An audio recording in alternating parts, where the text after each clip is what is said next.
ఈ కోరాహు కుమారులను గురించి మనం చూసినప్పుడు వారు ఏం చేస్తున్నారు అన్నట్లయితే, దేవుని సన్నిధికి ఆతృత, వారికి కలిగినటువంటి ఆతృతను గురించి మాట్లాడుతున్న సందర్భాలు మనం చూడగలుగుతూ ఉన్నాం. దేవుని నివాసాలు ఎంతో రమ్యములు అనే విషయాన్ని వారు తెలియచేశారు కోరాహు కుమారులు. అలాగే రెండో చరణంలో, యెహోవా మందిర ఆవరణము చూడవలెనని నా ప్రాణం ఎంతో ఆశపడుచున్నది, అది సొమ్మసిల్లుచున్నది. జీవము గల దేవుణ్ణి దర్శించుటకు నా హృదయమును నా శరీరమును ఆనందంతో కేకలు వేయుచున్నవి అనేటువంటి విషయాన్ని తెలియచేస్తూ ఉన్నాడు. దేవుడు పాత నిబంధన కాలంలో ఇశ్రాయేలు ప్రజలకి దేవుడు తను నివసించడానికి దేవుడు ఏం కోరాడు అన్నట్లయితే ప్రత్యక్ష గుడారాన్ని నిర్మించమని దేవుడు తెలియచేశాడు. బయట ఉండే ప్రాంతాన్ని ఎంట్రన్స్ ఆవరణం అని పిలుస్తారు. ఆవరణంలో ముందు వారం మనం చెప్పుకున్నాము, బలిపీఠం ఉంటుంది, అలాగే గంగాళం ఉంటుంది. అలాగే మనము రెండో స్థలం చూస్తే పరిశుద్ధ స్థలం. అక్కడ ఏముంటుంది అన్నట్లయితే సువర్ణ దీపస్తంభము, అలాగే సువర్ణముతో చేయబడినటువంటి సముఖపు రెట్టుల బల్ల, అలాగే సువర్ణంతో చేయబడినటువంటి తుమ్మకర్ర, సువర్ణంతో చేయబడినటువంటి సువర్ణ ధూపార్తి అనేటువంటి పరిశుద్ధ స్థలంలో ఉంటవి. అడ్డుతెర కలిగినటువంటి తర్వాత ప్రదేశం అతి పరిశుద్ధ స్థలము. అక్కడ దేవుని మందస్సము ఉంటుంది. కానీ ఈ యొక్క ఏమంటున్నాడు అంటే, ఈ యొక్క కోరాహు కుమారులు యెహోవా మందిర ఆవరణాలు చూడవలెనని నా ప్రాణం ఎంతో ఆశపడుచున్నది, సొమ్మచిల్లుచున్నది అనేటువంటి మాటను వారు మాట్లాడుచున్న సంగతిని మనం చూస్తూ ఉన్నాం. ఇంకేమంటున్నారు అంటే, జీవము గల దేవుని దర్శించుటకు నా హృదయమును నా శరీరమును ఆనందముతో కేకలు వేయుచున్నవి అనేటువంటి విషయాన్ని తెలియచేస్తూ ఉన్నాడు. కాబట్టి అతనికి ఆశ ఉంది, సొమ్మసిల్లిపోతున్నాను అనేటువంటి మాట తెలియచేస్తూ ఉన్నాడు. అంటే దేవుని సన్నిధికి వెళ్ళాలి అనేటువంటి ఆశ ఉంది. నేను ఎప్పుడు వెళ్తానా అనేటువంటి రీతిలో, సొమ్మసిల్లిపోయేటువంటి రీతిలో అతడు కలిగి ఉన్నాడు అనేటువంటిది మనం చూస్తూ ఉన్నాం. జీవము గల దేవుణ్ణి దర్శించాలి అనేటువంటి హృదయము కలిగిన వాడై, శరీరము కలిగిన వాడై, అతడు ఆనందంతో కేకలు వేయుచున్నటువంటి రీతిలో తను ఉన్నాను అనేటువంటి విషయాన్ని తెలియచేస్తూ ఉన్నాడు.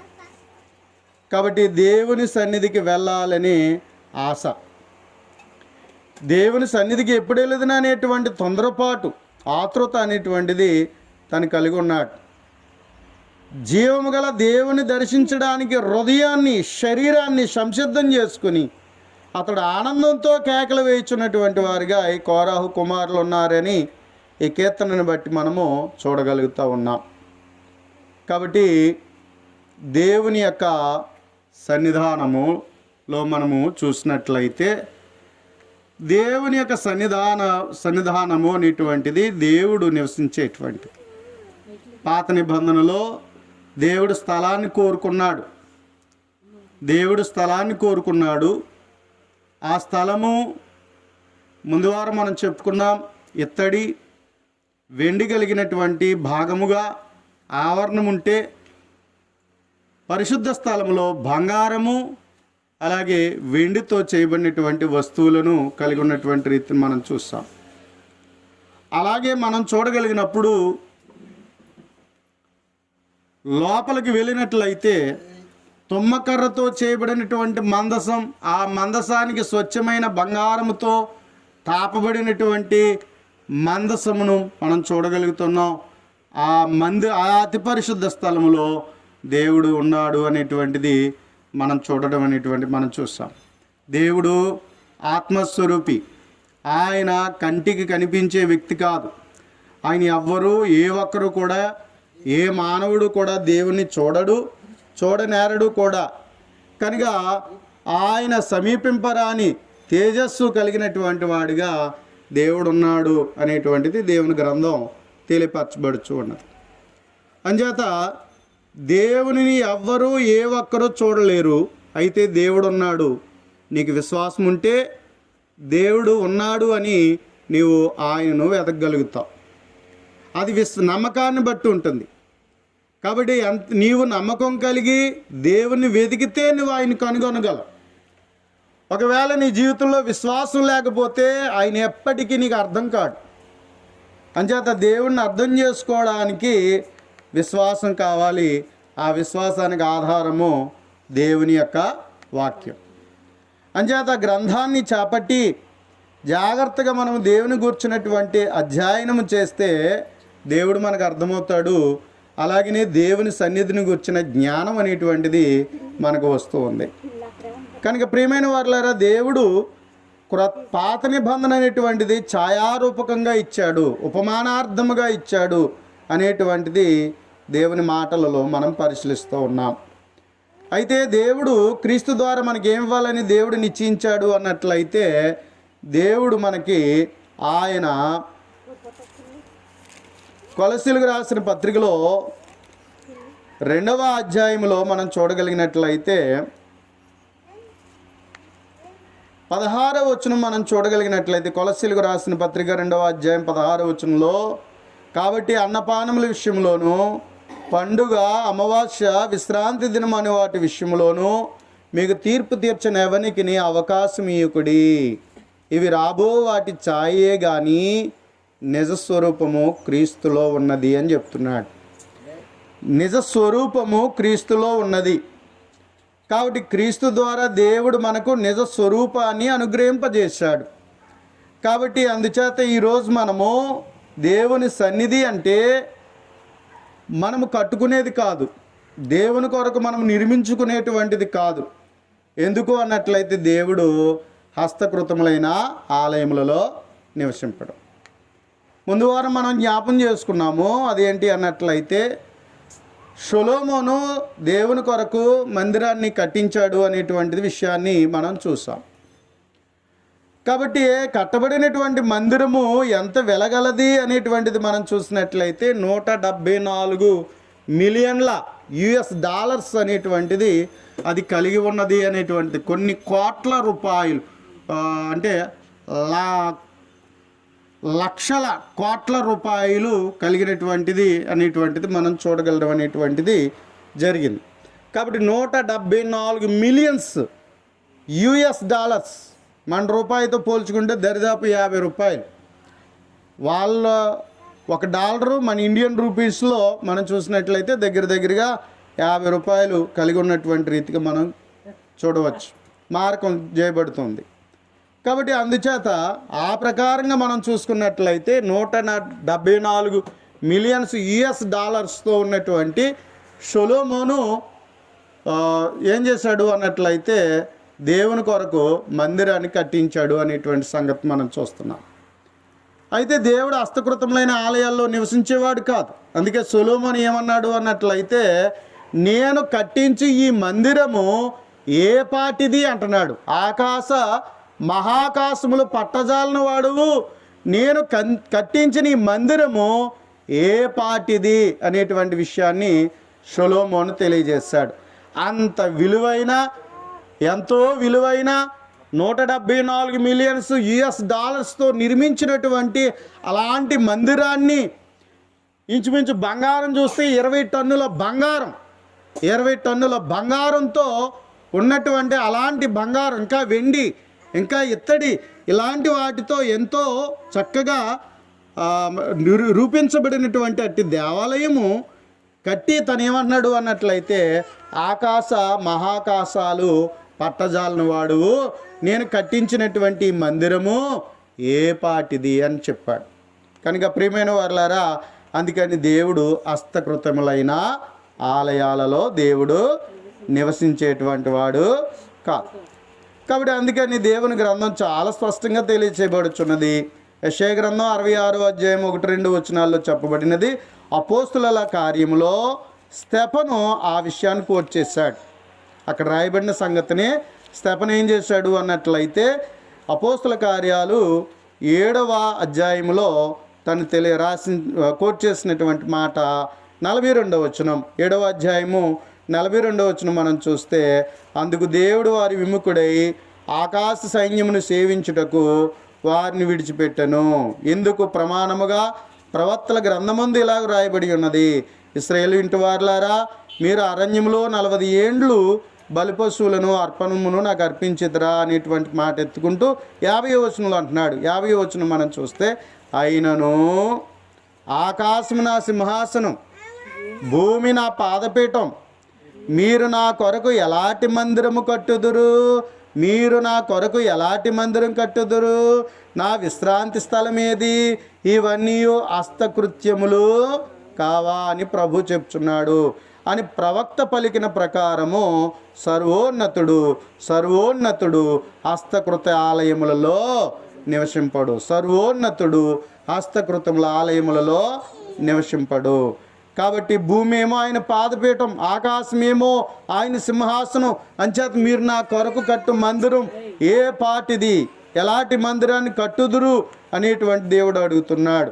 అంచేత హస్తకృతములైన ఆలయములలో దేవుడు నివసించాడు. అంచేత భూమి మీద ప్రస్తుతం ఇప్పుడు ఎక్కడా కూడా ఆయనకి ఏమీ లేవంటే పుణ్యక్షేత్రాలు దేవునికి లేవు. పుణ్యక్షేత్రాలు క్రైస్తవులకు చాలామంది ఎక్కడ అనుకుంటున్నారు ఏమండి? కొంతమంది ఏమనుకో, దేవుడు ఈ స్థలాలను బయలుపరిచాడు, ఇక్కడికి వెళ్ళాలి, ఇక్కడ దర్శించాలి అనేటువంటి రీతిలో చాలామంది భావించేటువంటి రీతిని మనం చూస్తూ ఉన్నాం. అలాగే ఈరోజు చాలామంది మరియమ్మ కొండలకు వెళ్తున్నారు, దేవుడు బయలుపరిచిన పుణ్యస్థలాలు అనుకుని ఏం చేస్తున్నారు అన్నట్లయితే ఆ విధంగా వెళ్తున్నటువంటి రీతిని మనం చూడగలుగుతూ ఉన్నాం. ప్రియమైన వారులారా, దేవుడు భూమి మీద ఎక్కడా కూడా తనకంటూ ఒక నివాస స్థలము కావాలని దేవుడు కోరుకోవడం లేదు. దేవునికంటూ ఒక మందిరము కట్టాలని దేవుడు కోరుకోవడం లేదు. కనుక దేవుడు ఏం కోరుచున్నాడయ్యా అన్నట్లయితే మనల్ని తన మందిరంగా ఉండాలని దేవుడు కోరుకుంటున్నాడు. మనమే పరిశుద్ధ స్థలముగా ఉండాలని దేవుడు కోరుకుంటున్నాడు. మనమే క్రీస్తు రక్తము ద్వారా కడగబడి దేవుని పిల్లలుగా మనము జీవించినప్పుడు దేవుడు మనతో ఉండాలని దేవుడు అనుకుంటున్నాడు.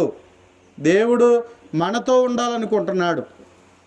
కాబట్టి అందుచేత దేవుడు హస్తకృతములైన ఆలయాలలో దేవుడు నివసించేవాడు కాదు. ఇదే మాట అపోస్తుడైన పౌలు చెప్పాడు, స్తెఫను చెప్పాడు, అపోస్తుడైన పౌలు కూడా చెప్తున్నాడు. అపోస్తుల కార్యాలు 17వ అధ్యాయం మనం చూడగలిగితే, అపోస్తుల కార్యములు 17వ అధ్యాయం 24వ వచనం మనం చూద్దాం. అపోస్తుల కార్యములు 17వ అధ్యాయము 24వ వచనం మనం చూస్తే, జగత్తును అందలి సమస్తమును నిర్మించిన దేవుడు తానే ఆకాశమునకును భూమికిని ప్రభువైనందున హస్తకృతములైన ఆలయములలో నివసింపడు. అంటే మనుషుల చేతులతో కట్టిన ఆలయాలలో దేవుడు నివసించడు అని గ్రంథం చెప్తున్నది. కాబట్టి దేవుడు హస్తకృతములైన ఆలయాలలో దేవుడు నివసించేవాడు కాదు అని స్తెఫను చెప్తున్నాడు. ముందుగానే ఎవరు చెప్పారు అన్నట్లయితే సొలొమోను మందిరాన్ని కట్టి ఈ మందిరం ఏ పాటిది అన్నాడు. అలాగే యెషయా గ్రంథం 66వ అధ్యాయం 1-2 వచనంలో యెషయా ద్వారా ప్రకటించబడినటువంటి మాట చూస్తూ ఉన్నాం. అలాగే మనం చూసినప్పుడు స్తెఫను కూడా అదే విషయాన్ని కోట్ చేసి తను ఏం చేస్తున్నాడు అన్నట్లయితే హతసాక్షి అవుతున్న సందర్భంలో తను ఏం చేస్తున్నాడు అన్నట్లయితే బహిరంగంగా దేవుని గురించిన సత్యాన్ని ఆనాటి యూదులకు ఈ యొక్క స్తెఫను చెప్పిన ప్రసంగంలో మనం చూడగలుగుతాం. అలాగే ఏథెన్స్లో అరియోపాగు మధ్య నిలిచి అక్కడ ఆ ఏథెన్స్ వారి మధ్య అపోస్తుడైనటువంటి పౌలు చెప్పినటువంటి సంగతిని కూడా మనం 17వ అధ్యాయము 23వ 24వ వచనంలో మనం చూడడం అనేటువంటి జరిగింది. కనుక దేవుడు హస్తకృతములైన ఆలయాలలో నివసించేటువంటి వాడు కాదు అనే విషయాన్ని దేవుని గ్రంథం స్పష్టం చేస్తుంది. పాత నిబంధనలో చెప్పబడింది వాస్తవమే, కానీ క్రొత్త నిబంధనకు వచ్చేటప్పటికి యేసుక్రీస్తు ద్వారా దేవుడు మనకేం చేశాడంటే నిజ స్వరూపముగా ఆయన మనకు ఇచ్చి ఆయన ద్వారా మనకేం చేశాడు అన్నట్లయితే హస్తకృత ఆలయాలలో ఆయన నివసించడని. అంచేత సమరయ స్త్రీతో యేసు ప్రభు చెప్పాడు, అమ్మ ఎక్కడైనను యెరూషలేమునందైనను తండ్రిని ఆరాధింపరు, ఆరాధించు కాలం వచ్చున్నది. ఆత్మతోనూ సత్యముతోనూ తండ్రిని ఆరాధించే కాలం వచ్చుచున్నది, అట్టి వారిని తండ్రి కోరుచున్నాడు అని ప్రభు అయిన యేసుక్రీస్తు చెప్పాడు. అలాగే మనం చూడగలిగినప్పుడు క్రొత్త నిబంధనలో మనం చూసినట్లయితే కొరింథీయులకు రాసినటువంటి మొదటి పత్రిక 3వ అధ్యాయం మనం చూడగలిగినప్పుడు, కొరింథీయులకు రాసినటువంటి మొదటి పత్రిక 3వ అధ్యాయం మనం చూడగలిగితే అక్కడ 16వ వచనంలో మీరు దేవుని ఆలయమై ఉన్నారనియు దేవుని ఆత్మ మీలో నివసించున్నాడనియు మీరు ఎరుగరా అనేటువంటి మాట మనం చూస్తూ ఉన్నాం. మీరు దేవుని ఆలయం అంటున్నాడు. మీరు దేవుని ఆలయం అనేటువంటి మాటను ఇక్కడ అపోస్తలుడైన పౌలు చెప్పినటువంటి సంగతిని మనం చూస్తూ ఉన్నాం. అలాగే ఎఫెసీయులకు రాసిన పత్రిక మనం చూస్తే, ఎఫెసీయులకు రాసిన పత్రిక మనం చూడగలిగినప్పుడు 2వ అధ్యాయము, ఎఫెసీయులకు రాసిన పత్రిక 2వ అధ్యాయము 20వ వచనం మనం చూడగలిగితే, ఎఫెసీయులకు రాసిన పత్రిక 2వ అధ్యాయం 20వ వచనం మనం చూస్తే, క్రీస్తు యేసే ముఖ్యమైన మూలరాయి అయి ఉండగా అపోస్తులను ప్రవక్తలను వేసిన పునాది మీద మీరు కట్టబడి ఉన్నారు. ప్రతి కట్టడము ఆయనలో చక్కగా అమర్చబడి ప్రభునందు పరిశుద్ధమైన దేవాలయమగుటకు వృద్ధి పొందుచున్నది. ఆయనలో మీరు కూడా ఆత్మ మూలంగా దేవునికి నివాస స్థలమై ఉండుటకు కట్టబడుచున్నారు అన్నాడు. నివాస స్థలమై ఉండుటకు, ఎవరో స్థలం కాదు, మనమే దేవునికి నివాస స్థలం, మనలోనే దేవుడు నివసిస్తాడు. కాబట్టి అందుచేత దేవుడు మనతో ఉండినట్లుగా మనం ఏం చేయాలంటే, ఆయన ఆజ్ఞాపించినట్లుగా మనం ఆయన సంఘముగా కూడుకోవాలి. ఆయన సంఘముగా మనం కూడుకుంటే ఆయన మనతో ఉంటాడు, మనలో ఉంటాడు. ఈ స్థలంలో ఉండడం, మనకి కట్టే స్థలంలో ఉండడం.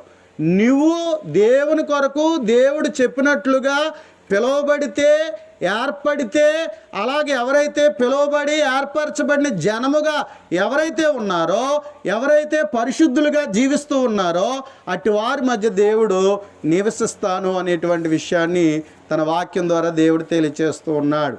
అంచేత సంఘము అనగా కొరింథీయులకు రాసిన మొదటి పత్రిక 1వ అధ్యాయము 2వ వచనం ప్రకారంగా, సంఘం అనగా కొరింథీయులకు రాసినటువంటి మొదటి పత్రిక 1వ అధ్యాయం 2వ వచనం ప్రకారంగా కొరింథీలోనున్న దేవుని సంఘము నకు అనగా క్రీస్తు యేసునందు పరిశుద్ధపరచబడిన వారై పరిశుద్ధులుగా ఉండుటకు పిలువబడిన వారు. కాబట్టి కొరింథీ అనేది ఒక పట్టణం. ఆ పట్టణంలో ఏముందంటే దేవుని సంఘం ఉంది. ఆ దేవుని సంఘం ఎవరు అని పౌలు గారు చెప్తున్నారంటే, క్రీస్తు యేసునందు పరిశుద్ధపరచబడి పరిశుద్ధులుగా ఉండుటకు పిలువబడిన వారే దేవుని యొక్క సంఘం. పిలువబడిన వారే దేవుని యొక్క సంఘం. కాబట్టి ఎవరైతే క్రీస్తు రక్తం ద్వారా కడగబడి పరిశుద్ధులై పరిశుద్ధులుగా ఉండుటకు, అలాగే ఎప్పుడూ కూడా దేవుని సన్నిధిగా ఉండుటకు ఎవరైతే పిలువబడుతూ ఉన్నారో, అలా ఏర్పరచబడుతూ ఉన్నారో, అలా ఎవరైతే నడుచుకుంటూ ఉన్నారో, అలా పరిశుద్ధులుగా ఉండేటువంటి వారు దేవునికి ఏమై ఉన్నారు? సంఘమై ఉన్నారు అని దేవుని వాక్యం చెప్తున్నారు. కాబట్టి మనమే దేవుని ఆలయం, మనందరము దేవుని ఆలయం. కాబట్టి మనం కూడుకుంటేనే దేవుడు మనతో ఉంటాడు, మనం లేకుండా దేవుడు ఉండడు. అందుకని దేవుడు మనతో ఉండాలంటే మనం ఎలా ఉండాలి? పరిశుద్ధులుగా. దేవుడిచ్చిన ఏ విధంగా దేవుడు క్రీస్తు నందు మనల్ని పరిశుద్ధులుగా చేస్తూ ఉన్నాడో దాన్ని అంగీకరించి అలాగ పరిశుద్ధులమై ఎప్పుడూ కూడా పరిశుద్ధులుగా ఉండినట్లుగా మనము జీవించాలి. కాబట్టి ఆ విధంగా క్రీస్తులో మనం జీవించి దేవునితో మనం సహవాసం చేయాలి. కాబట్టి ఇదిగో కోరాహు కుమారులు ఏమంటున్నారంటే, మందిరావరణాన్ని చూడాలని నా ఆశ, నేను సొమసిల్లిపోతున్నాను అని చెప్పాడు. కాబట్టి ఆనాడు ఇశ్రాయేలీలు కొంతమంది యాజకులు ఎక్కడి వరకు పరిమితం అంటే ఆవరణం వరకే వెళ్తారు. వాళ్ళు లోపల గుడారాల్లోకి వెళ్ళడానికి, పరిశుద్ధ స్థలంలోకి వెళ్ళడానికి అందరికీ అవకాశము లేదు. అతి పరిశుద్ధ స్థలంలో వెళ్ళడానికి వారికి అవకాశము లేదు. అంచేత వాళ్ళు ఏమంటున్నారంటే, మందిరావరణాలు చూడవలనని ఆశ, నేను వెళ్ళాలి, నేను ఎప్పుడు వెళ్ళాలి అన్నట్లుగా ఏం చేస్తున్నారంటే వారు ఆశపడుతున్నారు, సొమ్మసిల్లుతున్నారు అనే విషయం చెప్పబడుతున్నది. ఏమండి, దేవుడు తన మందిరానికి ఎవరు ఆహ్వానిస్తున్నారో తెలుసా? యాజకులు ఆహ్వానిస్తున్నారా? ఏమండి? సేవకులు ఆహ్వానిస్తున్నారా? ప్రవక్తలు ఆహ్వానిస్తున్నారా? ఎవరు ఆహ్వానిస్తున్నారు? దేవుడే తన సన్నిధికి రమ్మంటున్నాడు కదా. ఎవరు ఆహ్వానం అది? దేవుడు తన సన్నిధికి రమ్మని ప్రతి వ్యక్తిని దేవుడు ఏం చేస్తున్నాడు? ఆహ్వానిస్తున్నాడు. ప్రతి వ్యక్తిని దేవుడు ఏం చేస్తున్నాడు? ఆహ్వానిస్తున్నాడు. కాబట్టి పాత నిబంధనలో ప్రత్యక్ష గుడాలలో 2 బూరలు చేయమన్నాడండి దేవుడు. వెండి బూరలు చేయమన్నాడు.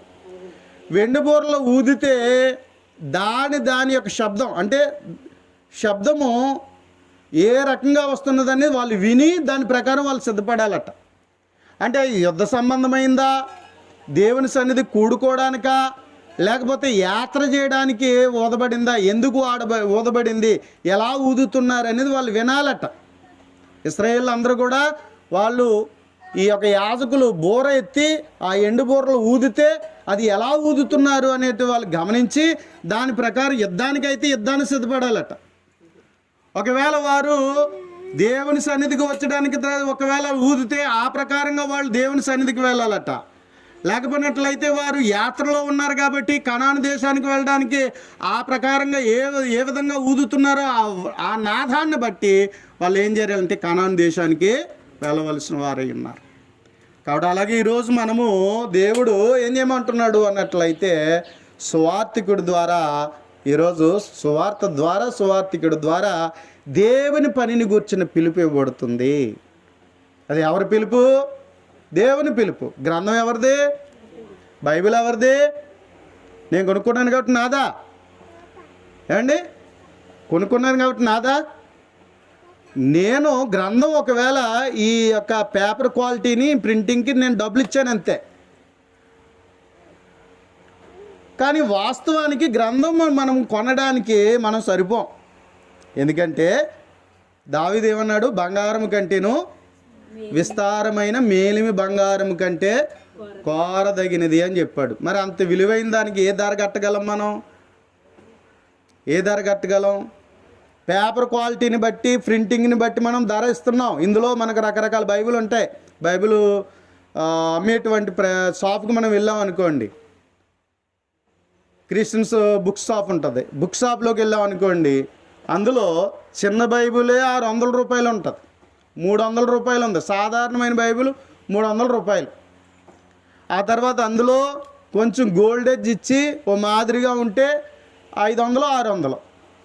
అందులో మళ్ళీ మంచి క్వాలిటీ పేపర్ ఉన్నట్లయితే 2000 వరకు ఉంది బైబిల్. 2000 రూపాయల వరకు ఉంది. పెద్ద అచ్చులో కూడా మరలా 2000. అంటే దాని అంటే మనం క్వాలిటీని బట్టి రేటు ఉంది. కాబట్టి క్వాలిటీ పేపర్ని బట్టి ఏం చేస్తున్నారంటే రేటు. కాబట్టి మనం ఏం చేస్తున్నామంటే ఈ పేపర్ క్వాలిటీకి ప్రింటింగ్కి ఇస్తున్నాం అంతే. వాస్తవానికి మనం బైబిల్ మన సొంతం అయిపోతలేదు. అది ఎవరిది అంటే దేవునిది. అందులో రాయబడినటువంటి ప్రతీదీ కూడా అవి దేవుని మాటలు. అవి మనం చదువుకోవడానికి మనం ఏం చేస్తున్నామంటే ప్రింటెడ్ చేయబడినటువంటి ప్రకారంగా పేపర్ క్వాలిటీని బట్టి మనం ధర కట్టుకొని మనం చదువుకోవడానికి మనం సొంతంగా ఉంచుకుంటున్నాం తప్ప వాస్తవానికి గ్రంథం ఎవరిది? దేవునిది.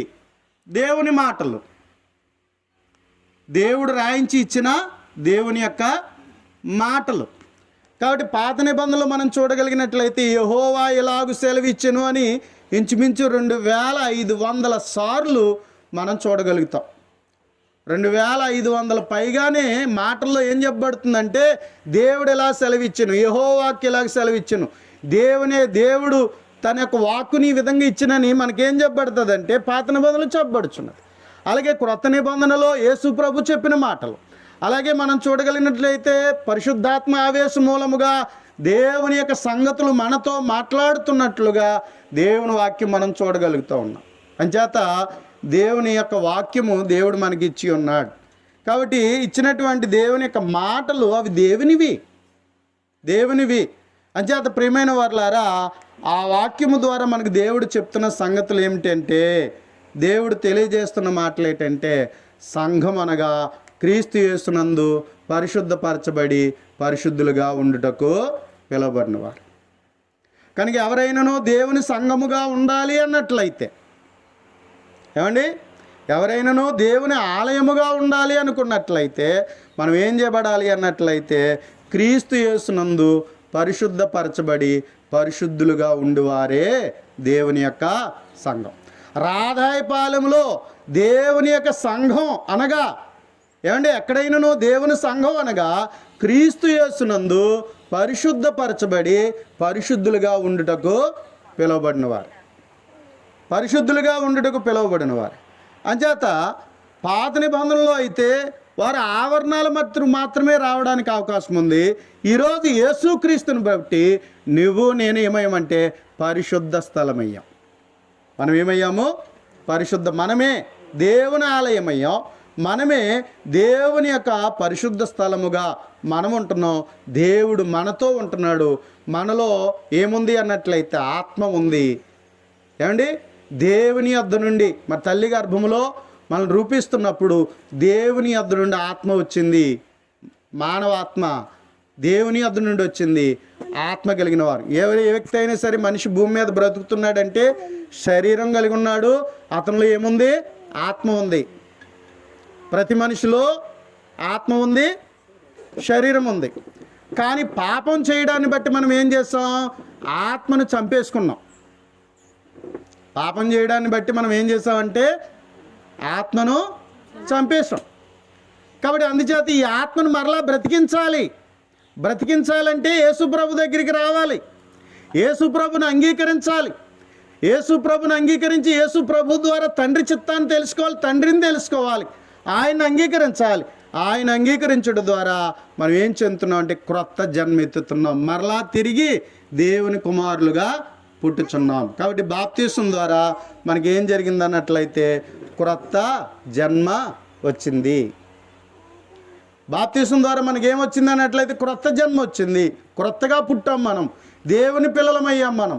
కాబట్టి అందుచేత దేవుని యొక్క పిల్లలుగా మనం ఏం చేయాలి అన్నట్లయితే ప్రియమైన వారులారా, దేవుని సన్నిధిగా మనము ఉండవలసిన వారమై ఉన్నాం. కాబట్టి దేవుని సన్నిధికి వస్తే దేవుని పిల్లలుగా మనం ఉన్నప్పుడు మనం ఆయన మందిరంగా ఉన్నాం.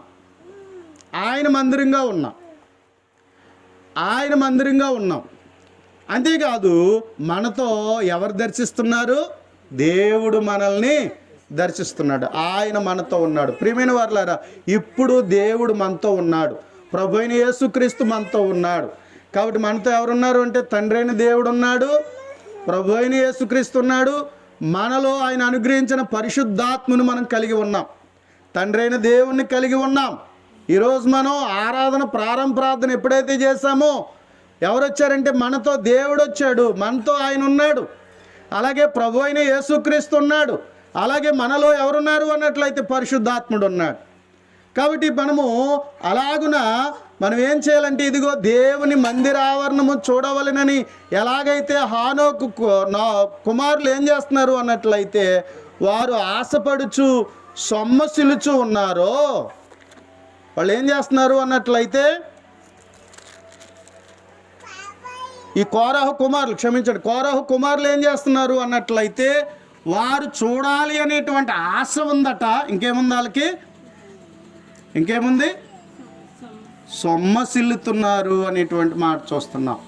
అంటే ఎప్పుడు మనకి ఏముండాలంటే దేవుని మందిరకు నేను ఎప్పుడు వెళ్తానా అనే ఆశ ఉండాలి.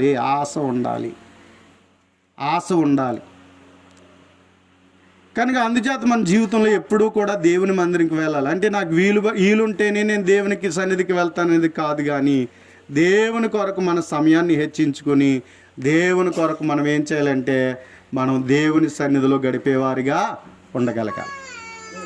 దేవుని సన్నిధిలో మనం గడిపేటువంటి వారిగా ఉండాలి. కాబట్టి దేవుని మందిరం అంటే మనమే. కాబట్టి అందుకని దేవుని మందిరంలో ఎవరుంటారు? జీవము గల దేవుడు ఉంటాడు. ఆయన అదృశ్యుడు, ఆయన ఎవరికి కంటికి కనిపించేవాడు కాదు. కానీ ఆయన యందు మన హృదయమును సిద్ధం చేసుకుని, మన శరీరాన్ని సిద్ధం చేసుకుని మనము దేవుని సన్నిధికి వస్తే ఇదిగో దేవుడు మనల్ని చూసి, మన విశ్వాసమును చూసి ఆయన మనల్ని ఏం చేస్తాడు అన్నట్లయితే ఇదిగో ఆయన మనతో ఉండి మనల్ని ఆశీర్వదించేవాడిగా ఆయన ఉన్నాడు. దేవుని సన్నిధిలో ఏమున్నాయి? ఆశీర్వాదాలు ఉన్నాయి. దేవుని సన్నిధిలో ఆశీర్వాదాలు ఉన్నాయి. కాబట్టి దేవుడు అదృశ్యుడు, ఆయన కంటికి కనబడడు, దేవుడు కంటికి కనిపించడు, చెవికి ఆయన చేసేది ఏమి కూడా మనకి అర్థం కాదు. దేవుడు అదృశ్యుడండి, ఆయన కనిపించడు. అలాగే ఆయన చేసే కార్యాలు కూడా చెవికి వినపడవు, హృదయానికి గోచరం కావు. కాబట్టి ఆయన అదృశ్యమైనవి.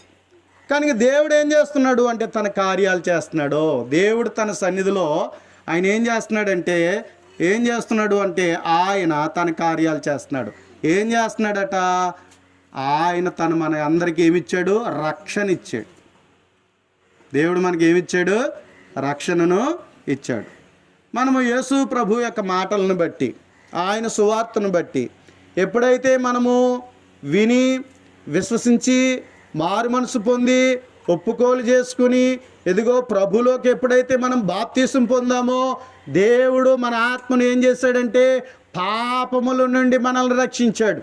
రక్షణ ఏంటంటే ఇదిగో మన ఆత్మ పాపము చేసి ఏమైపోయింది అన్నట్లయితే నశించిపోయింది.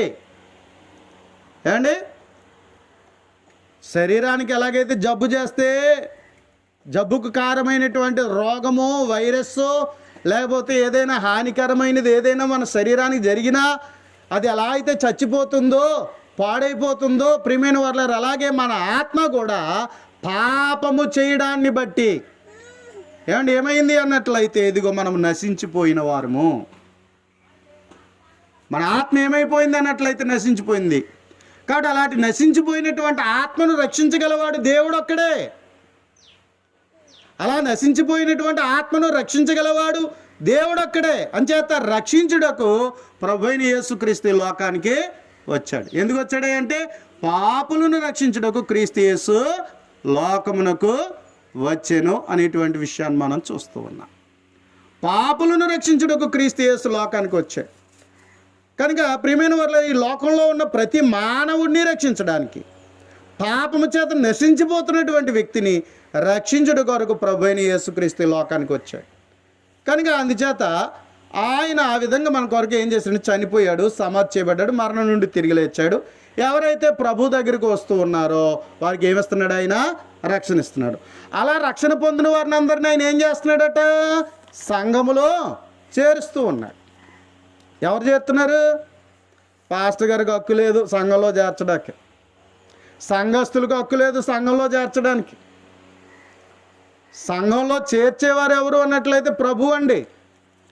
అంచేత అపోస్తల కార్యములు 2వ అధ్యాయం 47వ వచనం మనం చూస్తే, అపోస్తల కార్యములు 2వ అధ్యాయము 47వ వచనం మనం చూడగలిగితే,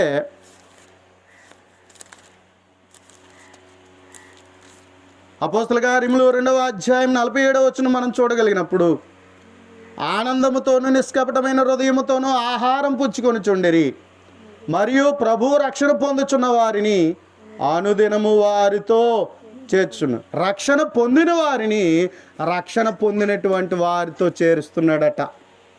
కాబట్టి సంఘం అనగా రక్షణ పొందినవారు. ఏమండి, సంఘం అంటే ఎవరు? రక్షణ పొందినటువంటి వారు. కాబట్టి అందుచేత సంఘములోనికి ఏం చేశాడు అన్నట్లయితే ప్రభు మనల్ని చేర్చాడు. ఎప్పుడైతే నువ్వు బాప్తిజం పొందావో, దేవుడు నిన్ను రక్షించాడో, నేను ఎక్కడ తీసుకుని వచ్చాడంటే సంఘంలో ఆయన చేర్చాడు. కనుక రక్షణ పొంది ఉన్నాం. కాబట్టి అందుచేత మనము లోకములో నుండి దేవుని ప్రజలుగా, రక్షణ పొందిన వారిగా, దేవుని పిల్లలుగా మనం చేర్చబడ్డాం. రక్షణ పొందినటువంటి మనము ఇంకా దేవుని సన్నిధిలో ఆ రక్షణను కొనసాగించాలి. నీవు రక్షణలో ఎదగాలంటే దేవుని సన్నిధికి రావాలి. దేవుని సన్నిధికి రాకపోతే నువ్వేం చేయబడలేవు? రక్షణలో ఎదగలేవు, నీ రక్షణను కొనసాగించలేవు. కాబట్టి నీవు రక్షణ పొందావు, రక్షణ ఎదగాలన్నా, దాన్ని కొనసాగించాలన్నా ఖచ్చితంగా ఏం చేయాలి? మనము సంఘములో క్రమముగా కూడుకోవలసిన వారమై ఉన్నాం. రెండవది మనం చూడగలిగితే దేవుని సన్నిధిలో ఏముందయ్యా అంటే దేవుని శక్తి ఉంది.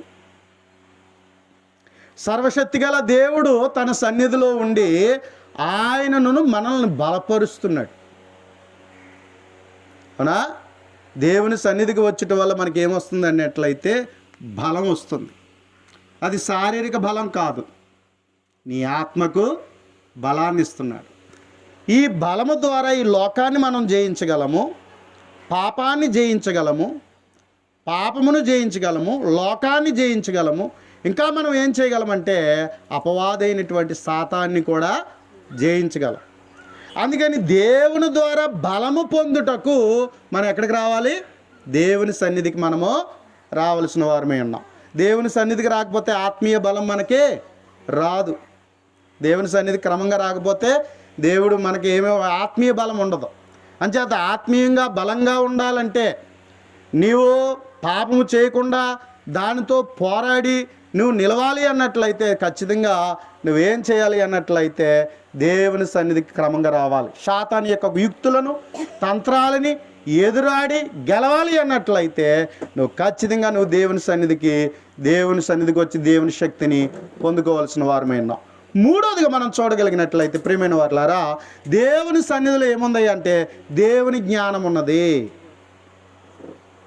దేవుని సన్నిధిలో ఏముంది అన్నట్లయితే దేవుని జ్ఞానం ఉన్నది.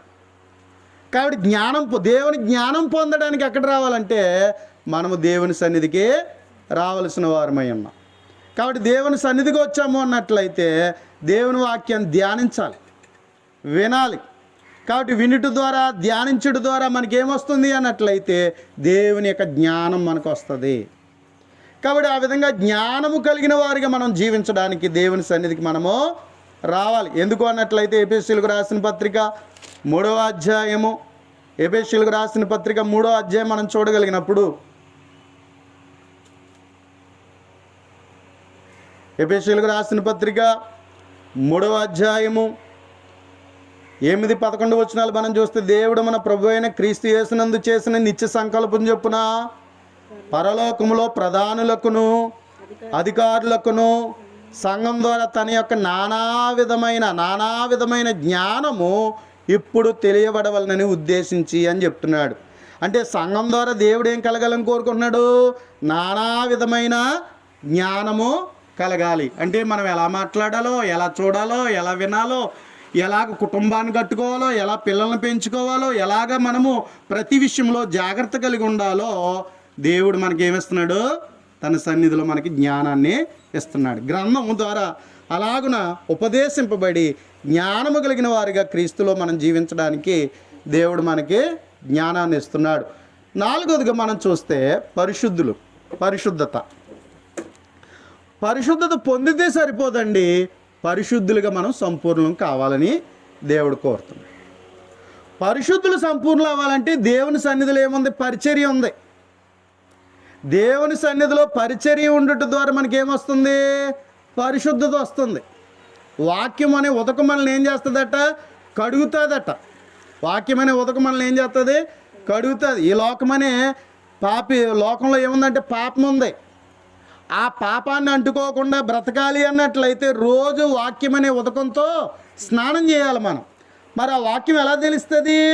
సంఘంలో ఉన్నటువంటి నాయకులైన వారు బోధించడం ద్వారానే ఆ సంగతులు మనకు తెలుస్తాయి. కాబట్టి వాళ్ళ గద్దింపుని బట్టి మనకి జ్ఞానం వస్తుంది, బుద్ధి వస్తుంది. ఏమండి? అంతేనా? స్కూల్కి వెళ్ళినప్పుడు టీచర్ మాటలు లెక్క పెట్టాడు అనుకోండి, వాడు బుద్ధిమంతుడు అవుతాడు. అంతేనా? టీచర్ని లెక్క ఒకవేళ ఉపాధ్యాయుడిని లెక్క చేయకుండా ఉన్నాడు అనుకోండి, ఏమవుతాడు? పనికిమాలినోడు అవుతాడు. వాడికి చదువు రాదు, బుద్ధి రాదు. కాబట్టి అందుచేత అలాగనే దేవుని యొక్క నాయకత్వంలో దైవజనుల ద్వారా బోధించబడుతున్నప్పుడు ఆ మాటను లక్ష్యపెట్టి ఉన్నట్లయితే మనం ఏమవుతాం అంటే పరిశుద్ధులుగా ఉండగలుగుతాం. వాళ్ళ గద్దింపును బట్టి, వాళ్ళ ఖండింపును బట్టి, నీతి యందు శిక్ష చేయబడిన రీతిని బట్టి మనము ఆ విధంగా దేవుని నాయకత్వాన్ని గౌరవిస్తే, వాక్యాన్ని గౌరవిస్తే మనం ఎలా జీవించగలుగుతామంటే పరిశుద్ధులుగా ఉండగలుగుతాం. కాబట్టి అందుకే చూడండి, దేవుని సన్నిధి, దేవుని సన్నిధిరా బాబు, ఆలోచన జాగ్రత్తగా ఉండాలి, ఇలాంటి పనికిమాలిన మాటలు మాట్లాడకూడదు, బుద్ధిగా ఉండాలనే ఆలోచన ఎక్కడ వస్తుంది? దేవుని సన్నిధిలో వస్తుంది. దేవుని సన్నిధి దాటితే మన వంకరన్నీ కూడా బయటపడుతూ ఉంటాయి. కానీ దేవుని సన్నిధికి వచ్చినప్పుడు మనం ఎలా ఉంటామంటే, అమ్మో ఈ కొద్దిసేపు జాగ్రత్తగా ఉండాలనే భయం ఉంటుంది. కానీ దేవుడు నన్ను రక్షించాడు, ఇదిగో నన్ను పరిశుద్ధుడిగా ఉండాలని దేవుడు కోరాడు, కాబట్టి అందుకే నేను జీవించాలనే జ్ఞానము, వాక్యమును కలిగిన వారమైతే మనం ఎక్కడున్నాను పరిశుద్ధులుగానే జీవిస్తాం. నోటిని అదుపులో పెట్టుకుంటాం, చూపుల ఆలోచనలు అదుపులో పెట్టుకుంటాం, వినికిడిని జాగ్రత్త పెట్టుకుంటాం, మన చేతలను మన ప్రవర్తనను జాగ్రత్త పెట్టుకుంటాం. అందుకని మనం ఏం చేయాలన్నట్లయితే దేవుని సన్నిధికి క్రమంగా వెళ్ళటం ద్వారా మనకి ఏమొస్తుంది అన్నట్లయితే భయభక్తులు వచ్చి పరిశుద్ధులుగా ఉండడానికి అవకాశంగా ఉంటారు. కాబట్టి అందుకని కొంతమంది దేవుని సన్నిధి రావడానికి ఇష్టపడరు. ఎందుకు ఇష్టపడరు? పాస్టర్ గారు తిట్టినట్టు కొట్టినట్టు ఉంటుందట. అందుకని ఎక్కడ రారట? దేవుని సన్నిధికి రాలేరు. కాబట్టి అందుచేత ప్రియమైన వారులారా, అందుచేత మనము మన జీవితంలో మనం చేయవలసింది ఏంటంటే దేవుని వాక్యాన్ని శ్రద్ధగా వింటే మనం పరిశుద్ధులుగా జీవించగలుగుతాం. దేవుని సన్నిధిలో ఏమున్నాయంటే నీతి న్యాయాలు ఉన్నాయి. గ్రంథాన్ని జాగ్రత్తగా బోధిస్తే నీతి ఉంటుంది, గ్రంథాన్ని జాగ్రత్తగా బోధిస్తే న్యాయం ఉన్నది. దేవుని వాక్యము మనకేం నేర్పిస్తుందంటే నీతిని నేర్పుతుంది, న్యాయంగా ఉండమని చెప్తుంది. కాబట్టి దేవుని సన్నిధిలో ఉండగలిగినప్పుడే ఆ నీతి న్యాయములని ప్రేరేపించబడి ఇదిగో దేవుని నీతి విధి, దేవుని న్యాయం ఇది అని చెప్పేసి మనం అలాగ జీవించేటువంటి వారిగా ఉండగలుగుతాం. అంచేత దేవుని యొక్క సన్నిధిలో నీతి న్యాయాలు ఉన్నాయి. దేవుని సన్నిధిలో ఇంకేముంది అంటే సత్యం ఉన్నది. దేవుని సన్నిధి మనకి సత్యాన్ని ప్రోత్సహిస్తుంది. కాబట్టి సత్యాన్ని మనకు బోధిస్తుంది, సత్యముగా ఉండమని కోరుకుంటుంది. ఎందుకంటే దేవుని వాక్యము సత్యం. కాబట్టి దేవుని వాక్యమందు మనల్ని ప్రతిష్ఠించబడాలని దేవుడు మనల్ని కోరుచున్నాడు. అంచేత దేవుని వాక్యం మనల్ని సత్యవంతులుగా ప్రోత్సహిస్తుంది.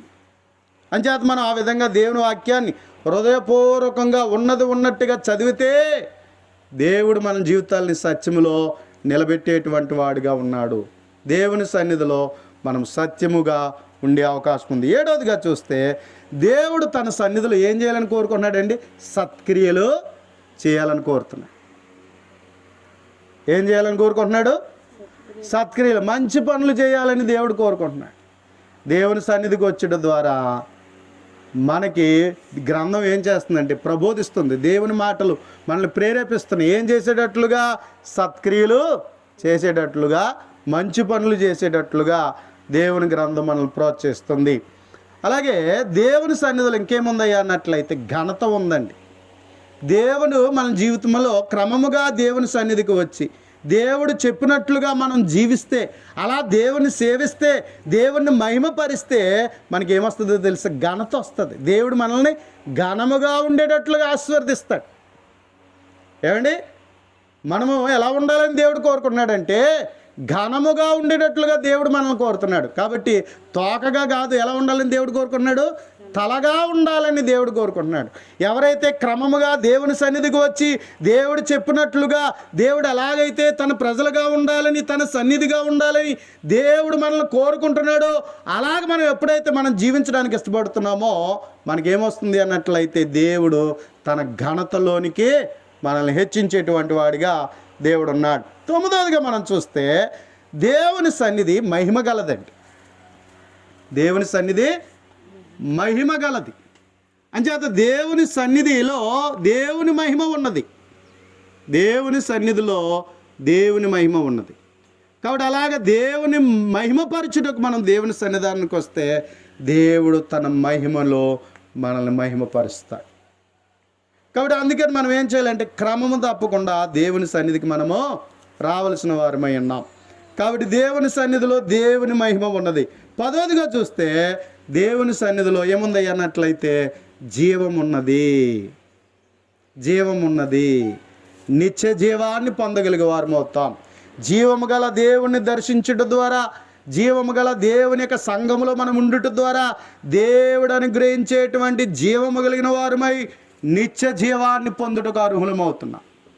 కాబట్టి అలా దేవుని సన్నిధిలో ఏమున్నదంటే రక్షణ ఉంది, బలం ఉంది, జ్ఞానం ఉంది, పరిశుద్ధత ఉంది, నీతి న్యాయాలు ఉన్నాయి, సత్యం ఉంది, సత్క్రియలు ఉన్నాయి, ఘనత ఉంది, మహిమ ఉంది, జీవం ఉంది. ఇవి నీవు దేవుని సన్నిధిలో అనుభవిస్తే నేను ఎప్పుడు దేవుని సన్నిధికి వెళ్ళాలా, నేను ఎప్పుడు ఆయన సన్నిధిలో నేను ఉండి ఆయనను దర్శించాలా అనేటువంటి ఆతృత వస్తుంది.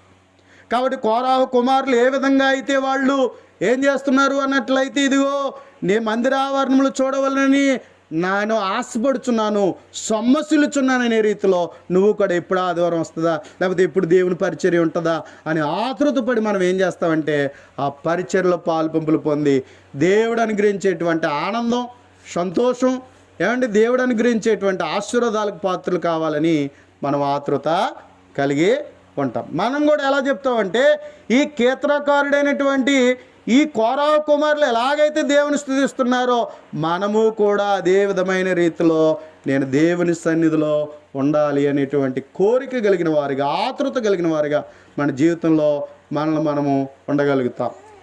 ప్రియమైన వారులారా, ఎందుకు మనం దేవుని సన్నిధికి ఇంత ఆతృతగా, తరచుగా, క్రమముగా మనం ఇంతగా మన హృదయాన్ని, శరీరాన్ని జీవము గల దేవుని దర్శించుటకు ఆయన సన్నిధిలో, ఆయన సంఘములో మనం ఉండడానికి ఎందుకు ఉండాలి అన్నట్లయితే మనము కృతజ్ఞతతో దేవుని సన్నిధికి రావాలి. కృతజ్ఞతతో మనము దేవుని సన్నిధికి రావాలి. ఎందుకు కృతజ్ఞత? దేవుడు నిన్ను నన్ను పుట్టించాడు కాబట్టి. అవునా? దేవుడు మనల్ని పుట్టించాడు కాబట్టి మనం ఆయన ఎడల ఏం కలిగి ఉండాలి? కృతజ్ఞత కలిగి ఉండాలి. అంతేకాదు, ఎందుకు దేవుణ్ణి మనము సన్నిధానానికి రావలసిన వారమై ఉన్నాము అంటే, దేవుని సహవాసంలో రావలసిన వారమై ఉన్నామంటే కృతజ్ఞత. ఎందుకు అంటే దేవుడు మనల్ని పోషిస్తున్నాడు.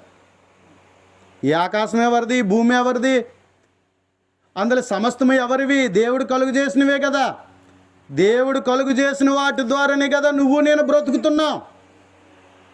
అవునా? దేవుడు కలుగు చేసిన వాటి ద్వారానే కదా నువ్వు నేను బ్రతుకుతున్నావు. కాబట్టి ఆయన మూలంగా మనం బ్రతుకుతున్నాం కాబట్టి అందుచేత ఆయన ఎడల మనం ఏం కలిగి ఉండాలి? కృతజ్ఞత కలిగి ఉండవలసిన వారమై ఉన్నాం. 100వ కీర్తనలో ఈ రీతిగా కీర్తనకారుడు అంటూ ఉన్నాడు. ఏమని చెప్తున్నాడు అంటే 100వ కీర్తనలో మనం చూడగలిగినప్పుడు 3వ వచనం మనం చూడగలిగితే, యెహోవాయే దేవుడని తెలుసుకొనుడి, ఆయనే మనల్ని పుట్టించెను, మనము ఆయన వారము, మనము ఆయన ప్రజలము, ఆయన మేపు గొర్రెలము అని చెప్తున్నాడు. నిజమే, మనల్ని పుట్టించినవాడు ఆయనే, మనల్ని పోషిస్తున్నవాడు ఆయనే, మన రక్షణకు కారకుడు ఆయనే. పాపములు చేసి, పాపముల చేత, అపరాధముల చేత చచ్చిన నిన్ను నన్ను బ్రతికించడానికి తన కుమారుడైన యేసుక్రీస్తుని లోకాన్ని పంపించి మన పాపముల నుండి విమోచించినవాడు, మన పాపములు క్షమించినవాడు, తన కుమారులుగా అంగీకరించినవాడు, పర సంబంధమైన ఆశీర్వాదాలకు పాత్రలుగా చేస్తున్నవాడు దేవుడే గనుక ఆయన చేసిన ప్రతి పనిని మనకు అర్థమవుతే ఆయనకి ఎప్పుడు మనం ఏమనుకుంటాం? కృతజ్ఞత కలిగి ఆయన సన్నిధికి వచ్చి, దేవా నా జీవితాన్ని ఎంతగా పోషిస్తున్నందుకు, నాకెంత మేలు చేయుచున్నందుకు, నన్ను ఎంతగా ప్రేమిస్తున్నందుకు, నా మీద ఇంత దయాలత నువ్వు కలిగి ఉన్నందుకు, నన్ను ఎంతగా కనికరిస్తున్నందుకు, దేవా నీ దీర్ఘశాంతం కలిగి ఉన్నందుకు నేను నీకు కృతజ్ఞతలు తెలియజేస్తున్నానని నిండు హృదయముతో, పూర్ణ హృదయముతో, పూర్ణాత్మతో మనం ఏం చేస్తామంటే దేవుణ్ణి ప్రేమించి కృతజ్ఞతాస్తుతులు చెల్లించేవారిగా మనం ఉండగలుగుతాం. రెండోదిగా విశ్వాసం. ఏమంటే దేవుడు మన జీవితంలో ఏం కోరుతున్నాడు? విశ్వాసం. ఎందుకంటే దేవుడు నమ్మదగినవాడు, ఆయన ఎంతైనా నమ్మదగినవాడుగా దేవుడు ఉన్నాడు.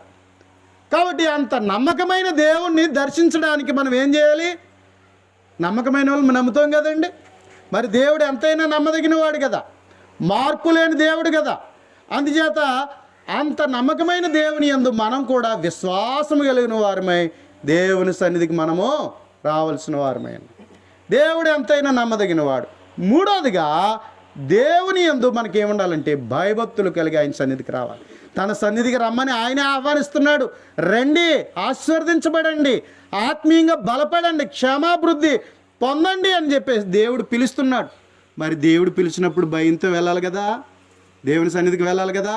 భయభక్తులతో ఏం చేయాలి? మనము దేవుని సన్నిధికి, దేవునికి భయపడి దేవుని సన్నిధికి మనం రావాలి. దేవుని భయభక్తులతో దేవుని సన్నిధిలో గడపాలి, అలా నడుచుకోవాలి. కాబట్టి అలా మనము దేవుని యందు భయభక్తులతో రావాలి. నాలుగోదిగా మనం చూస్తే దేవుణ్ణి ప్రేమించి రావాలి. ఎందుకంటే దేవుడు లోకమును ఎంతో ప్రేమించును. దేవుడు నిన్ను ఎంత ప్రేమించాడంటే అది వర్ణించలేం.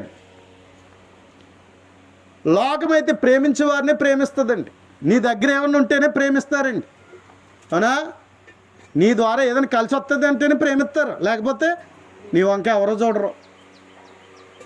నీ దగ్గర ఏదన్నా ఉంటేనే నీ పట్టించుకుంటారు, లేకపోతే నిన్ను ఎవ్వరూ లెక్క చేయరు ఈ లోకంలో. ఉంటే అందం ఉండాలి, లేకపోతే డబ్బు ఉండాలి, లేదా పేరు ఉండాలి, మన దగ్గర ఏదైనా ఎబిలిటీ ఉండాలి.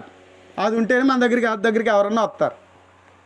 ఏది లేకపోతే ఎవరు మనం ఒక చూడరు. కానీ నిన్నుగా ప్రేమిస్తున్నవాడు ఎవరో తెలుసా? నీవేమున్నావో అది చూడలేదు ఆయన. నిన్నుగా ప్రేమిస్తున్నవాడు దేవుడు ఒక్కడే. మరి అంత ప్రేమిస్తున్న దేవునిని మనం దేవుని దగ్గరికి రావాలి కదా. నిన్నుగా ప్రేమించిన దేవుని యొద్దకు మనం రావాలి. నిజంగా చెప్పాలంటే ఏముందండి మన దగ్గర దేవుడు ప్రేమించడానికి? మన బతుకే అసహ్యం కదా, మన బతుకే అసహ్యం, మన మాట తీరే అసహ్యం, మన ఆలోచనలే అసహ్యం, మన నడకే అసహ్యం, మన పడకే అసహ్యం, మన బ్రతికే అసహ్యం. ఇంత అసహ్యమైన వాడిని మన హృదయంలో ఉన్నదంతా బయట తీస్తే అందరూ తూ అని ఉమ్మేస్తారు తప్ప మనల్ని ఎవరు ప్రేమించరు తెలుసా. మనం ఎవరు అంత కవరింగ్ మంది, అంత కవరింగే మంది కనపడదు. కానీ ఎదటోళ్ళు మాత్రం బాగా కనిపిస్తుంది, మంది ఎప్పుడు కనిపించదు. మనం జాగ్రత్తగా దాన్ని ఏం చేస్తామంటే దాచేస్తాం. కానీ ఎదటోడిది మాత్రం ఎలా చూస్తాం? భూతద్దంలో పెట్టి చిన్నదైనా పెద్దగా చూస్తాం. ఇలాంటి స్వభావాలు మనవి. కాబట్టి ఇలాంటి విధానాలు మనము జీవిస్తూ ఉన్నవాళ్ళం. కానీ దేవుడైతే మన పాపాన్ని కలిగి ఉన్నప్పటికీ కూడా, అసహ్యంగా ఉన్నప్పటికి కూడా, ఆయనకి విరుద్ధంగా ఉన్నప్పటికి కూడా నిన్ను బాగు చేయాలని దేవుడు నిన్ను ప్రేమిస్తున్నాడు. చేతులు చాచి రోజు తన సన్నిధికి ఏం చేస్తున్నాడో, నా సన్నిధికి రమ్మంటున్నాడు. నేను నిన్ను బాగు చేస్తానంటున్నాడు, నీకు మంచి బ్రతికిస్తానంటున్నాడు, నీకు మంచి ఆనందాన్ని ఇస్తానంటున్నాడు, మంచి ఆశీర్వాదాలు ఇస్తానంటున్నాడు. అందుకే దేవుని దగ్గరికి రమ్మంటున్నాడు. దేవునితో ఆయనతో గడపాలని దేవుడు మనల్ని కోరుకుంటున్నాడు. ప్రేమ కలిగిన దేవుడు ఏమండి, ఆయన మనల్ని ప్రేమిస్తున్నాడు కనుక మనము కూడా ఆయన ఏం చేయాలా? ప్రేమించాలి. మనము కూడా ప్రేమించాలి. దేవునిని ప్రేమించి దేవుని దగ్గరికి వచ్చి నేను దేవునితో ఉన్నాను, ఆయన నాతో ఉన్నాడు అని ప్రేమగల దేవునితో నేనున్నాను అనేటువంటి ప్రేమతో మనందరం ఆయన ప్రేమించేవారిగా ఉండాలి. దేవుడు నీలో నాలో ఏం కోరుతున్నాడో తెలుసండి. నీ హృదయంలో నా హృదయంలో దేవుడు ఏం చూస్తున్నాడో తెలుసా? ఆయన ప్రేమించే హృదయం ఉందా లేదా అని చూస్తున్నాడు. దేవుడు మనలో కోరుకుంటుంది ఏంటంటే ప్రేమ. ఏమండి, ఎవరన్నా ఇంటికి వెళ్తే ప్రేమ లేకపోతే 10 నిమిషాలు ఉండవండి. ప్రేమ లేకపోతే ఉండలేం. 2 రోజులు ఉండాలనుకున్న వాళ్ళు సాయంత్రంకే మన ప్రయాణం కట్టేస్తే వెనక్కి తిరిగి వచ్చేస్తాం. ఏ మనిషి దగ్గరికైనా ప్రేమతో మాట్లాడే ఉండాలి, ప్రేమతో పెట్టేవారై ఉండాలి, ప్రేమతో మర్యాద చూపేవాళ్ళు ఉండాలి. ఆ ప్రేమ దొరకపోతే ఏ మనిషి దగ్గర మనము ఉండలేం. మరి దేవుడు నీతో ఉండాలంటే నువ్వు కూడా ఏం చేయాలి? ఆయన్ని ప్రేమించాలి కదా, అవునా? దేవుడు నీలో నాలో ఏం కోరుతున్నాడంటే ప్రేమను కోరుతున్నాడు. కాబట్టి ఆ ప్రేమతో మనం దేవుని సన్నిధికి వస్తే, అలా ప్రేమిస్తే ప్రేమించే వారి కొరకు దేవుడు మేలు కలిగినట్లుగా సమస్తము సమకూరుస్తాడట. మేలు కలిగేటట్లుగా సమస్తము దేవుడు మేలు చేస్తాడట. కాబట్టి అలా దీవించేవాడిగా దేవుడు ఉన్నాడు అనే విషయం చెప్పబడుచున్నది. 5వదిగా ఎందుకు రావాలి అన్నట్లయితే, దేవుని సన్నిధిలో దేవుని పని ఉందండి. లోకంలో పనికిమాలిన పనులు ఉన్నాయండి. పనికిమాలిన పనులు చేస్తే పాడైపోతామండి, అవునా? లోకంలో పనికిమాలిన పనులు ఉన్నాయి కదా. లోకంలో పనికిమాలిన పనులు చేస్తే పాడైపోతాం. అదే దేవుని సన్నిధికి వచ్చి దేవుని సన్నిధిలో దేవుని సేవ చేస్తే అది మనకెంతో ఆశీర్వాదం. అందుకని ఆ సేవ చేయడానికి దేవుని సన్నిధిలో ఒక్క దినము గడుపుటే 1000 దినాల కంటే ఎంతో శ్రేష్టం. మనసు పెట్టి దేవుణ్ణి ప్రేమించి దేవుడు కోరినట్లుగా ఆయన చిత్తానుసారంగా నువ్వు ఆయన పని చేస్తే దేవుడు ఏం చేస్తానంటున్నాడు అన్నట్లయితే నిన్ను విస్తారమైన దీవెనలతో దేవుడు దీవిస్తానంటున్నాడు, హెచ్చిస్తానంటున్నాడు. కనుక ప్రియమైన వారు, అందుకని దేవునిని ప్రేమించి ఆయన సన్నిధిని ప్రేమించి దేవుని సన్నిధిలో ఆయన సేవ చేస్తే, ఏమండి, ఆయన గుణాతిశయాలు ప్రచురం చేస్తే దేవుడు మన జీవితాలని ఆశీర్వదించేటువంటి వాడిగా దేవుడు ఉన్నాడు. అందుకే ఈ యొక్క కోరాహు కుమారులు దేవుని సన్నిధిలో అటువంటి స్థితి ఉన్నది కాబట్టి వాళ్ళు ఎరిగి నా ప్రాణం ఆశపడుచున్నది అంటున్నారు. వాళ్ళు ఆశపడుచున్నాను అంటున్నారు. ఇంకేమంటున్నారు అన్న సొమసిల్లిపోతుంది. ఎప్పుడు వస్తుందా, నేను ఎప్పుడు దేవుని సన్నిధికి వెళ్తానా అన్నట్లుగా వాళ్ళు ఎలా ఉన్నారు అన్నట్లయితే ఆశపడుతున్నట్టుగా సొమ్మసిల్లుతున్న వారుగా ఉన్నారు. అంతేకాదు జీవం గల దేవుని దర్శించుటకు ఏమండి ప్రేమ గల దేవుణ్ణి, దయగల దేవుణ్ణి, కనికరము గల దేవుణ్ణి, సర్వశక్తి గల దేవుణ్ణి ఆయనను దర్శించాలని, ఆయనతో ఉండాలని నా శరీరము ఆనందము ఏం చేస్తుందంటే కేకలో వేచిన సంతోషంతో గంతులతో నేను దేవుని సన్నిధికి వెళ్తున్నాను. అప్పుడప్పుడు చూడండి పుట్టింటికి వెళ్ళే వాళ్ళు హడావుడి ఎలా ఉంటుందండి.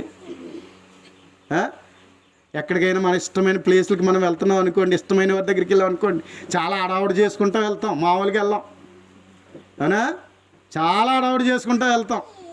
మరి అలా అయినట్లయితే మరి దేవుని సన్నిధికి కూడా మనం కూడా ఎలా ఉండాలి? నా దేవుని సన్నిధికి వెళ్తున్నాను, అయ్యో సమయం అయిపోయింది అనే ఉద్దేశంతో ఏం చేయాలన్నట్లయితే ఆతృతగా సిద్ధపడి పరుగున దేవుని సన్నిధికి రావాలి. ప్రియమైనటువంటి దేవుని వారలారా, నేను బైబిల్ కాలేజీలో పనిచేస్తున్నాను కదా. బైబిల్ కాలేజ్ పనిచేస్తున్న మా డైరెక్టర్ గారు అమెరికా వెళ్ళారు. ఒక నెల పైన అయింది. మొన్న లైవ్లో సంఘస్థులతో మాట్లాడుతూ ఒక మాట అంటున్నారు. ఎందుకంటే ఒకరోజు మనకు ముందు, తర్వాత రోజు ఎప్పుడు వస్తుంది అంటే అమెరికాలో తర్వాత రోజు వాళ్ళకి వస్తుంది. ఇప్పుడు వాళ్ళకి తెల్లారుతూ ఉంటుంది ఈ టైం తెల్లారుతూ ఉంటుంది. అంచేత 11 గంటల టైంలో బికోల్ సాని సంఘంలో వాక్యం చెప్పడానికి ఈరోజు అవకాశం వచ్చింది. సెల ద్వారా లైవ్ మాట్లాడడం కాబట్టి లైవ్లో మాట్లాడుతూ ఆయన ఏం చేశాడు అన్నట్లయితే మాట్లాడుతున్న సందర్భంలో ఇప్పుడు నాకు 1 గంట అయిందండి. అయినప్పటికీ దేవుని పని మీద ఆసక్తితో మీతో మాట్లాడాలనే ఉద్దేశంతో నేను ఏం చేస్తున్నానంటే నాకు నిద్ర వచ్చినా మీతో మాట్లాడాలనే ఉద్దేశం మెలకుగా ఉండి వాక్యం చెప్తున్నాను, జాగ్రత్త వినండి అని చెప్తూ ఉదయం 9 గంటలకు మాకు ఆరాధన. అందుకని ఇక్కడి నుంచి మేము వెళ్ళడానికి 1 గంట ప్రయాణం పడుతుంది, కారులో వెళ్ళాలి అని చెప్తున్నాడు ఆయన. అయితే వెళ్ళేటప్పుడు వారి సంఘానికి వెళ్ళేటప్పుడు ఇంచుమించు 10 నిమిషాలు ముందు ఉండాలట. 10 నిమిషాలు ముందు ఉండాలట. ఆరాధనకు వెళ్ళినప్పుడు వాళ్ళు దేవుని సన్నిధికి వెళ్ళినప్పుడు ముందుగా ఒక 10 నిమిషాల ముందు అందరూ వెళ్ళి కూర్చుంటారట. ఒకవేళ ఎవరైనా లేట్గా వెళ్తే అవమానం అంట. అక్కడ లేట్గా వెళ్తే అవమానం అంట. అందుకని అయినప్పటికీ ఏదేమైనా మీతో మాట్లాడాలన్న ఉద్దేశంతో నా బాధ్యతను నేను నిర్వర్తించాలి కాబట్టి అని చెప్పి ఆయన లైవ్లో మాట్లాడుతూ సంగతులు తెలియజేశాడు. కనుక ప్రియమైన వారలారా, ఏదేమైనప్పటికీ దేవుని సన్నిధిలో ఉండాలి అనే ఆతృత ఉంటే ఎప్పుడు టైం అవుతుందా, ఎప్పుడు నేను దేవుని సన్నిధికి వెళ్తానా, ఎప్పుడు నేను దేవుణ్ణి ఆరాధిస్తానా, అలా నేను జీవించాలి, అలా చేయాలని ఆతృత కలిగిన వారిగా ఉండగలుగుతాం. అది మనలో ఉంటే మనకెంతో ఆశీర్వాదం. అది ఎప్పుడూ ఉండాలి. అలా మన దేవుని సన్నిధిలో గడపాలి. ప్రియమైన వారలారా, అలా గడిపితే అదృశ్యుడైన దేవుడు, కంటికి కనిపించని దేవుడు నువ్వు చేస్తున్నది చూసి ఆయన ఏం చేస్తాడు? నీకు ప్రతిఫలాన్ని ఇస్తాడు. ఎందుకంటే మనుషుడు కాదు ఆయన.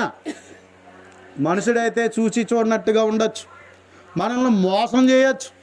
ఏమండి, చూసి చూడనట్టు ఉండొచ్చు, మోసం చేయొచ్చు, ఒకవేళ మనల్ని పట్టించుకోకుండా ఉండొచ్చేమో. కానీ దేవుడైతే మనం చేసిన ప్రతిక్రియను ఆయన చూస్తున్నాడు. తగిన సమయం ముందు దేవుడు మనల్ని హెచ్చించేవాడు, మనకు న్యాయం చేసేవాడే. మనకి ఎప్పుడు ఆయన అన్యాయమో చేయడు, మనకి మేలే చేస్తాడు.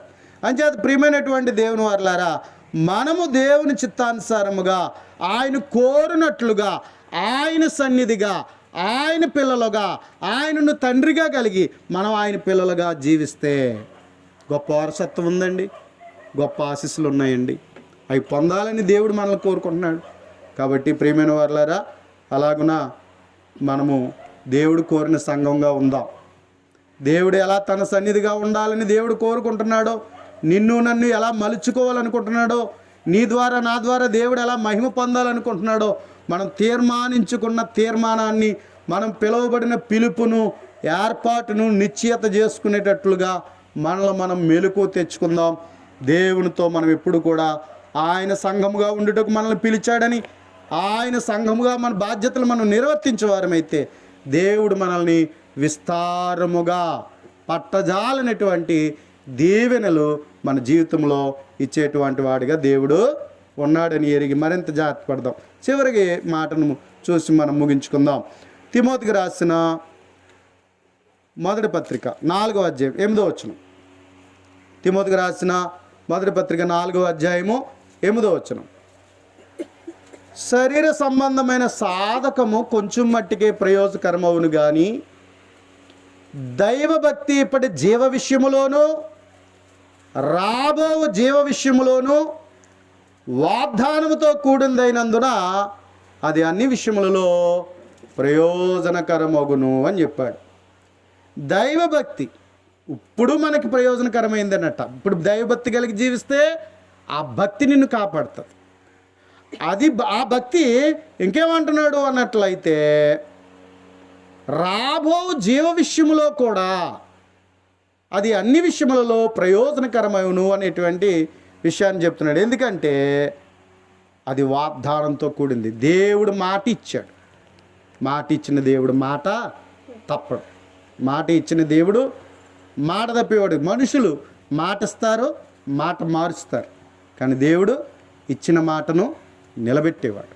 కనుక ప్రియమైన వారలారా, నువ్వు దేవుని మాటను అంగీకరించి దేవుని మాటను బట్టి జీవించడానికి నువ్వు తీర్మానించుకుని ఆయన సన్నిధిగా నువ్వు ఉండగలిగితే, అలాంటి దైవభక్తి నువ్వు చేస్తే దేవుడు చెప్తున్నాడు నీ భక్తి ఇప్పటి జీవ విషయంలో నీకు ప్రయోజనకరం అవుతుంది. అంతేకాదు రాబో జీవ విషయంలో కూడా అది అన్ని విషయములలో ప్రయోజనకరమైనది అనే విషయాన్ని చెప్తున్నాడు. అందుకే మనం అలాగున దేవుని సన్నిధిని ప్రేమిద్దాం, దేవునిని ప్రేమిద్దాం, దేవుని కొరకు బ్రతుకుదాం, దేవుని మహింపరచుదాం. అలాగే మన జీవితంలో దేవుని సన్నిధిలో ఉండే ధన్యతను అనుభవిద్దాం. అటువంటి కృపా దేవుడు మనకందరికీ అనుగ్రహించును గాక. శ్రద్ధ మీ అందరికీ హృదయపూర్వక వందనాలు.